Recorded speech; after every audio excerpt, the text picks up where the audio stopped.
Silakan ya, tenangkan diri dulu ya. Kalau misalnya kalian merasa bahwa kalian sudah mulai terguncang ya, kaum-kaum wanita banyak ini. Ini di antara 13.700 orang ini, di sini pasti banyak kaum wanita-wanita yang sebenarnya itu sudah mempertanyakan ajaran agama Islam. Iya. Seperti contohnya istrinya Aagim. Jangan-jangan istrinya Aagim nonton ini, istrinya yang pertama. Iya. Ketika istrinya Aagim yang pertama nonton, saya cuma pesan aja kepada Anda.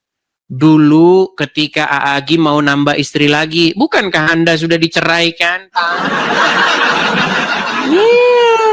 Iya, kan?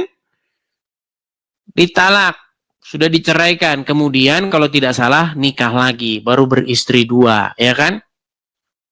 Nah, coba secara logika, coba nalar kalian kaum-kaum wanita itu, coba. Apakah kalian ingin menerima ajaran semacam itu? Seperti itu. Di mana kaum wanita itu diperlakukan seperti itu? Ya. Ayo. Berani bersuara, ayo silakan. Atau malah kalian setuju dengan ajaran Muhammad? Nampaknya mereka takut nih teman-teman ya. Takut semua mereka berbicara. Oke, saya kasih naik ada Fania Fadia. Oke, Fania Fadia.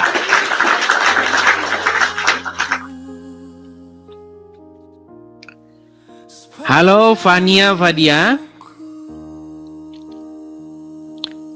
Selamat malam. Tak sabar-sabar nak jawab. Ada lagi. Fania Fadia. Iya bang, selamat malam. Ya, silakan nyalakan kamera. Muslimah atau apa nih? Silakan. Gimana ini caranya? Saya sudah kirimkan permintaan untuk menyalakan kamera. Silakan Anda terima. Video-video ni memang sesuai untuk anak-anak kita. Coba kecilkan dulu suara TV-nya supaya TV-nya juga tidak ikut diskusi dengan kita, begitu. Mudah faham, yes kan? Sebab itulah. Coba kecilkan atau matikan dulu, begitu. Saya sudah mengirimkan permintaan kepada Anda untuk menyalakan kamera. Silakan Anda simpan atau Anda terima itu. Ya bang, selamat malam. Selamat malam. Oke, Fania Fadia saya tanya dulu. Muslimkah atau Kristen? KTP saya masih Muslim bang.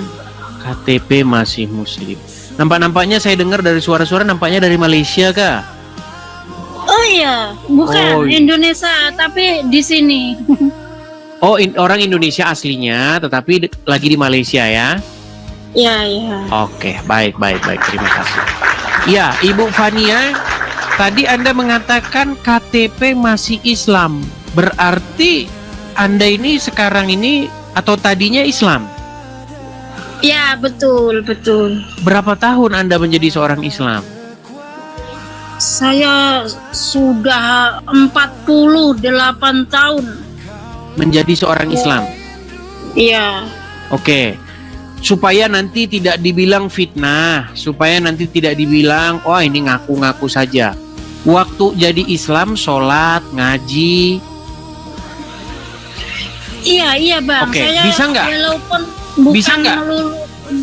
Oke, bisa nggak yakinkan kami bahwa memang Anda sholat atau ngaji ketika Anda masih Islam? Coba, bagaimana bacaan-bacaan surat Al-Quran atau bacaan-bacaan sholat? Kami mau dengar.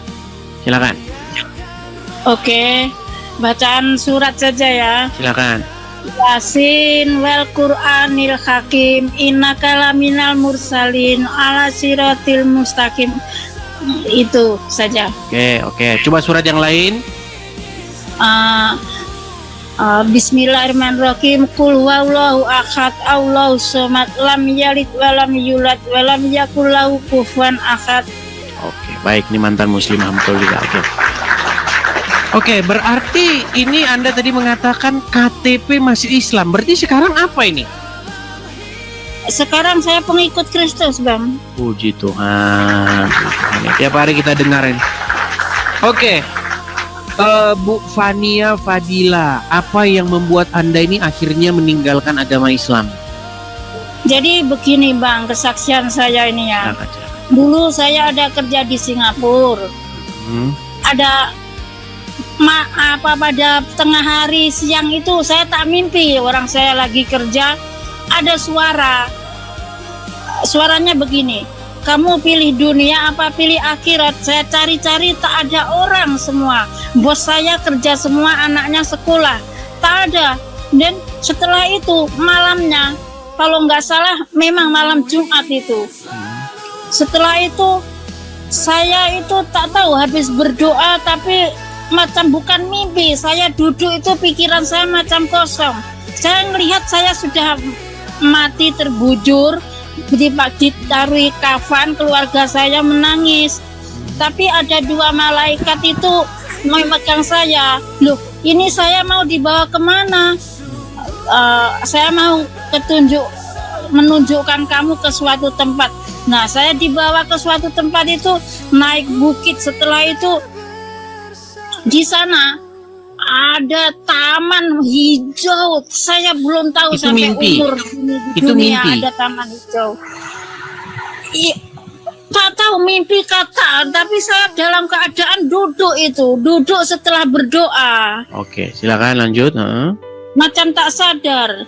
Selepas itu saya memang ada pergumulan, ada masalah, sampai saya mau bunuh diri. Saya berseru-seru, ya Tuhan, dulu saya di agama sana, ya Allah, kalau memang kamu betul-betul ada, kamu betul-betul itu Allah saya, tampakkanlah diri kamu, siapapun itu, Allahnya orang Kristen, Allahnya orang Hindu, saya mau ikut juga kalau memang menyatakan ada, betul-betul ada Allah yang hidup. Nah, terus yang nampak itu kok rambutnya gondrong ini, terus pakai jubah, tapi mukanya itu ada sinarnya, tapi dia tersenyum itu kelihatan mulutnya kalau tersenyum. Saya tanya dia, kamu siapa? Dia tersenyum saja, tak ada suara, tapi dia megang tanganku, di tangannya itu ada macam luka darah. Memang sebelum aku ditemui itu saya memang ada kawan Kristen. Saya sudah tahulah gambar-gambarannya. Ini dalam hati saya, ini Tuhan Kristen, kenapa Tuhannya orang Kristen selalu jumpai saya? Saya balik kampung, saya biasalah seperti orang muslim ke masjid jamaah, tapi dalam sholat saya itu, depan saya itu Tuhan Kristen lagi jumpai saya, selalu ngikutin saya. Oh, berarti setelah kejadian itu masih tetap sholat ya, masih tetap muslim ya? Masih. Selepas itu saya baca Al-Quran itu, saya cari betul-betul ini gimana ini Al-Quran. Tapi Al-Quran saya kan nggak ada terjemahannya. Terus saya beli yang terjemahan, tapi belum sampai baca habis lah. Setelah itu, oh kok isinya kok seperti ini.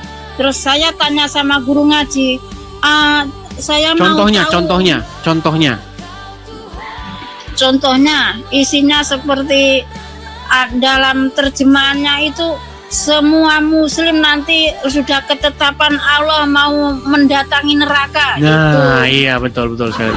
Ya, itu ada di dalam Quran surat Maryam ayat 71 bahwa sudah ditetapkan bahwa kalian itu akan masuk neraka, dan hal itu adalah yang sudah ditetapkan. Ya, lalu? Ya, setelah itu saya tanya sama guru ngaji, walaupun kita sudah ada umur, tapi kan ada kegiatan ngaji gitu. Saya mau tanya, bagaimanakah itu Nabi Muhammad ya? Kok saya menurut sejarah semua nabi dari Israel, ini kok kenapa tiba-tiba datang dari Arab? Pinter ini. Sebentar, Bu. Ini ibu ini pinter nih. Kenapa ibu bisa curiga? Ini nabi-nabi semuanya berasal dari Bani Israel. Nabi ini Bani Israel, Yakub ini semua dari Bani Israel. Ini kok ada satu-satunya nabi dari Arab nih? Ini kok nongol dari Arab nih? Terus lanjut. Jadi begini, walaupun saya ini ada sedikit kawan saya yang Kristen cerita lah. Terus saya pendam dan saya taruh hati sajalah, tapi saya pun tetap menjalani muslim. Terus akhirnya saya mau cari tahu. saya ada pinjam baca Alkitab, pinjam punya Alkitab yang selalu itu, boleh. Nah, tetangga saya bagi, tapi saya sembunyi, saya tak bagi, anak tengok, anak saya selalu gedor pintu, Mak kenapa tak bukain, penting jangan ganggu, saya cakap macam, saya banding-bandingkan, lepas itu, oh di Alkitab ada silsilah ini yang di Islam dipercayai Nabi Isa lah, silsilahnya jelas. Tapi Nabi Muhammad kalau saya tanya sama guru ngaji, dia jawabnya gini, silsilahnya banyak lah, kalau ada sampai Nabi Adam. Iya saya mau tahu. Dia cakap sampai sekarang pun saya belum jawaban. Ada jawaban baru di Malaysia ini, katanya dari Ismail. Nah saya masih mau cari-cari Ismail itu memang benar saudaranya satu bapak sama Abraham. Tapi kan lain, walaupun satu bapak itu sudah lain. Kalau Ismail kan bukan anak perjanjian. Kalau Ishak kan anak perjanjian. Oh betul lah. Kalau berarti Ismail itu kan istrinya kan Hagar. Hagar kan orang Mesir lah. Nah itulah. Jadi saya mulai yakin dari situ, dari seluk-beluk yang dianut itu Muhammad. Oke, Kalau artinya Yesus itu nampaknya ibu ini belajar secara struktural ya. Akhirnya setelah semakin banyak membandingkan, setelah membaca terjemahan Al-Quran, akhirnya ibu putuskan untuk meninggalkan agama Islam ya? Ya, saya dibaptis pun di negara sini, bukan di Indonesia. Oke, dibaptis di Malaysia. Ya. Oke lah.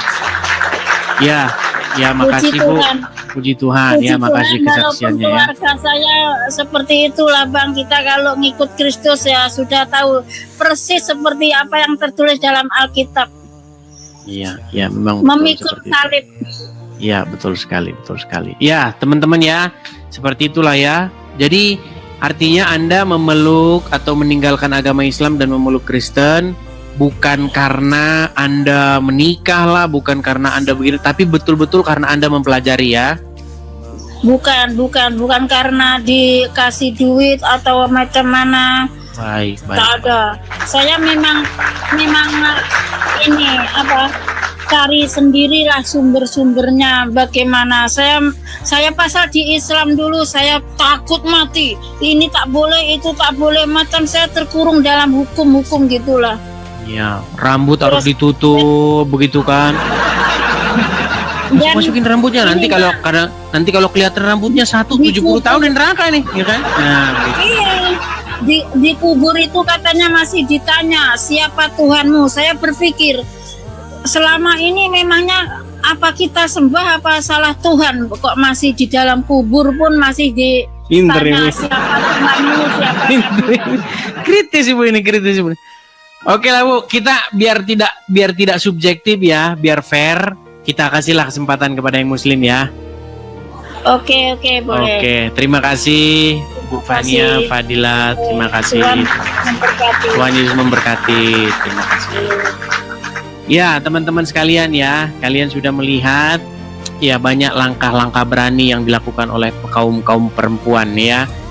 Jadi teman-teman sekalian, kalau Anda seorang perempuan muslimah, Anda sudah mulai berpikir tentang apa yang diterapkan kepada Anda, yang harus Anda lakukan. Rambut tidak boleh kelihatan, kalau kelihatan masukin rambut. Nanti kalau kelihatan 70 tahun di neraka nih. Iya, karena memang ada hadisnya seperti itu teman-teman. Jikalau perempuan menampakkan satu helai rambutnya kepada orang lain, kepada pria yang bukan suaminya, maka dia akan dibakar 70 tahun di neraka. Bayangin loh, satu helai rambut loh. Kalau 2 rambut berarti 7 kali 2, 140 tahun di neraka. Nah coba nih kaum wanita-wanita, kalian berpikir nggak? Apa memang kalian ini benar? Apa memang kalian tuh dikerjain? Nah gitu. Silakan. Ayo. Silakan.